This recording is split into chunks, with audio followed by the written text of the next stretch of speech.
The Alchemist by Paulo Coelho. The Alchemist by Paulo Coelho. अगर आप उनमें से एक हैं जो सपने देखते हैं और उसकी ताकत को समझते हैं, ये किताब आपको उन तक पहुंचाने में मदद करेगी। हमारे सपनों की मंजिल तक पहुंचते हुए हमें बहुत मुश्किलें आती हैं।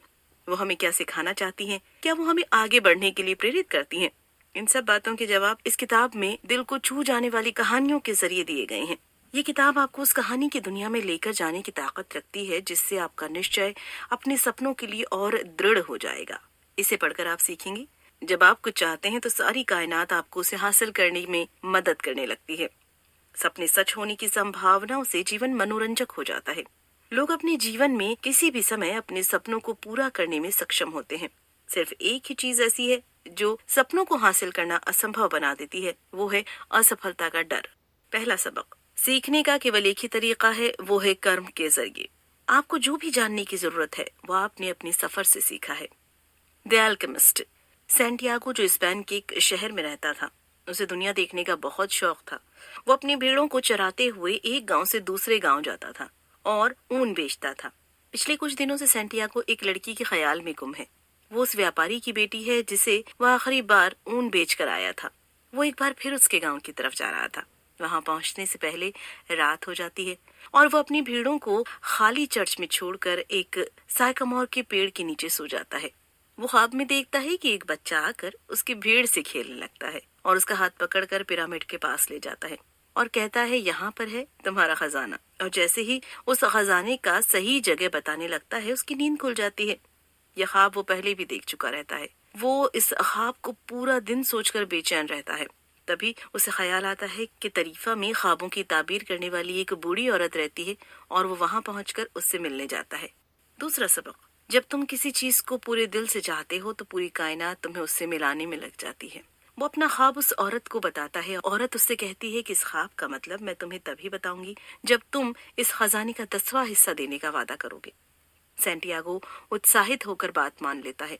तब औरत उसे बताती है कि तुम्हारे नसीब में बहुत बड़ा खजाना है जो उसे इजिप्ट के पिरामिड के पास मिलेगा। उसे वहां जाना चाहिए। वो लड़का सोचता है कि औरत उसे बेवकूफ बना रही है और ऐसा कोई खजाना नहीं है, और वो वहां से निकलकर बाजार में एक किताब खरीदने के लिए जाता है। वहां उसे एक बूढ़ा आदमी उसके पास आता है और उससे बात करने लगता है। तभी बूढ़ा आदमी कहता है कि मैं तुम्हें उस खजाने तक पहुंचा सकता हूँ। और बूढ़ा कहता है, मेल्कीजेडेक किंग ऑफ सैलम हूँ, मुझे घूमना पसंद है, इसीलिए मैं भेष बदल कर सफर करता हूँ।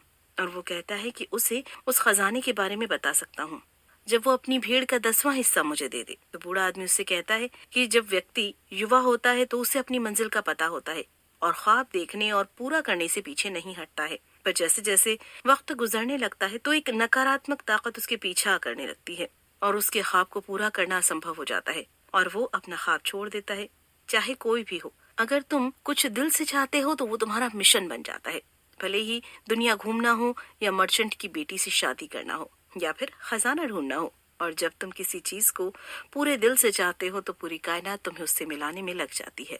तीसरा सबक, सिर्फ एक ही चीज ऐसी है जो सपनों को हासिल करना असंभव बना देती है, वो है असफलता का डर। वो अगले दिन भेड़ों का 10वां हिस्सा बूढ़े को दे देता है। बाकी बची भेड़ को बेचकर पैसे जमा कर लेता है। वो बूढ़ा आदमी बताता है कि खजाना मिस्र में मिलेगा और खजाना ढूंढने के लिए प्रकृति के संकेत का पालन करना होगा, और उसे 2 पत्थर देता है जो प्रकृति के संकेत को पढ़ने में काम आएंगे। सैंटियागो अफ्रीका की तरफ बढ़ जाता है। वहाँ अफ्रीका के शहर तंगियर पहुंचकर सैंटियागो के पैसे लुट जाते हैं। वो सोचता है कि वो पूरी तरह से फंस गया है और परेशान हो जाता है। तभी वो हिल के ऊपर एक क्रिस्टल की दुकान देखता है और वो वहां जाकर मर्चेंट से कहता है कि क्या मैं तुम्हारा क्रिस्टल साफ कर दूं? इससे तुम्हारे क्रिस्टल ज्यादा बिकेंगे, तुम इसके बदले में मुझे खाना खिला देना। वो मर्चेंट मान जाता है और खाना खिलाने के बाद दुकान में काम करने के लिए कहता है। तो सैंटियागो भी मान जाता है। कुछ साल के बाद वो बहुत सारा पैसा कमा लेता है और अब वो सोचता है कि इतने पैसों से तो बहुत सारे भेड़ फिर से खरीदे जा सकते हैं और वापस अपने देश चला जाएगा। फिर उसे उस बूढ़े आदमी की बात याद आती है और वो फिर मिस्र जाने वाले कारवां में शामिल हो जाता है, जहाँ उसे इंग्लिशमैन से मुलाकात होती है जो वहाँ एक अल्केमिस्ट की तलाश कर रहा होता है। वो अल्केमिस्ट 200 साल की उम्र का होता है और तांबे को सोने में परिवर्तित कर सकता है।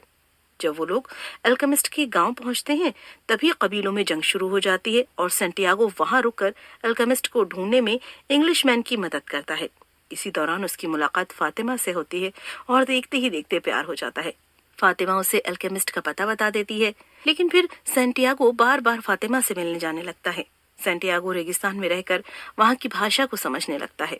चौथा सबक, सच्चा प्यार कभी ख्वाबों को पूरा करने से नहीं रोकता। जब हम प्रेम करते हैं तो हम हमेशा पहले से बेहतर होने की कोशिश करते हैं, और जब हम बेहतर होने का प्रयास करते हैं तो हमारे आसपास की चीजें भी बेहतर हो जाती हैं।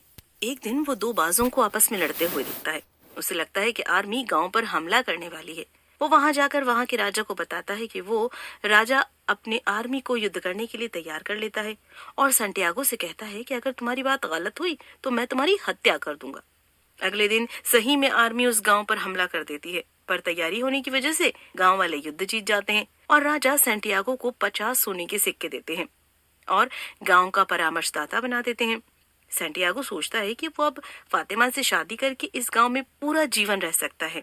ये बात वो जाकर फातिमा को बताता है। तभी फातिमा कहती है कि वो रेगिस्तान की महिला है जिससे अपने पति की प्रतीक्षा करने की आदत है। सच्चा प्यार कभी ख्वाबों को पूरा करने से नहीं रोकता, इसीलिए उसे अपना ख्वाब पूरा करने जाना चाहिए।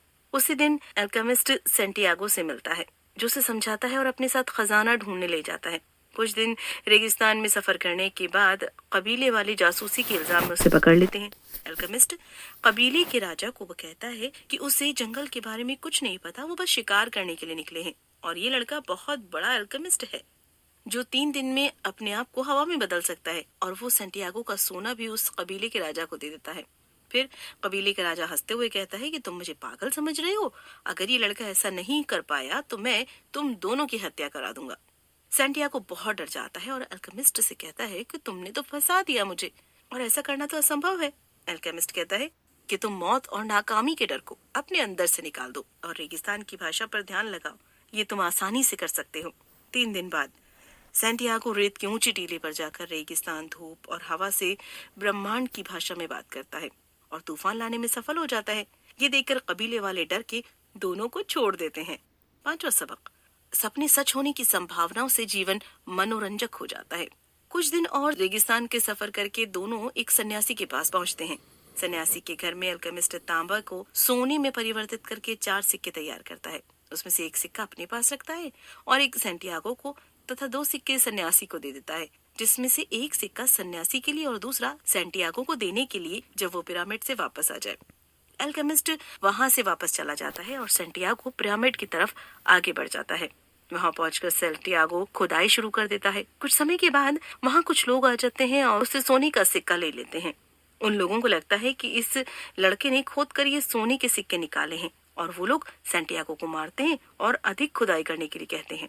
सैंटियागो थक कर अपने ख्वाबों के बारे में बता देता है। उनमें से एक व्यक्ति हंसने लगता है और कहता है कि ऐसा ख्वाब मुझे भी आया था, जिसे मैंने देखा था कि स्पेन के एक टूटे चर्च में साइकामोर पेड़ है जहां चरवाहे अपनी भेड़ों के साथ सोया करते हैं, जिसके नीचे खजाना छुपा हुआ है। लेकिन मैं इतना बेवकूफ नहीं कि मैं वहां जाकर खुदाई करूं। और अपने साथियों से कहता है कि इसे छोड़ दो, ये तो पागल है। वो लोग वहां से चले जाते हैं। सैंटियागो उन लोगों के जाने के बाद खुशी से हंसने लगता है, क्योंकि उसे अब समझ में आ गया है कि खजाना तो स्पेन के उसी चर्च में है जहां वो सोया हुआ था, और वो अपने देश वापस आ जाता है।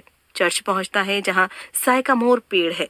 साइकामोर मिस्र का प्रतीक है, इसीलिए ख्वाब में मिस्र आया था। सैंटियागो खजाना निकाल लेता है और वादे के हिसाब से 10वां हिस्सा उसी बूढ़ी औरत को दे देता है जिससे वादा किया था, और फिर वो वापस रेगिस्तान चला जाता है जहां फातिमा उसका इंतजार कर रही होती है। कुल मिलाकर ये कहानी यही समझाना चाहती है कि हम क्या चाहते हैं हम जानते हैं, और उसे पाने के लिए हमें पूरी शिद्दत से लग जाना चाहिए। ये ब्रह्मांड, प्रकृति, लोग सब हमारी मदद करते हैं। ये हमें इशारों में रास्ता दिखाते हैं। रहस्य इसी वर्तमान में है।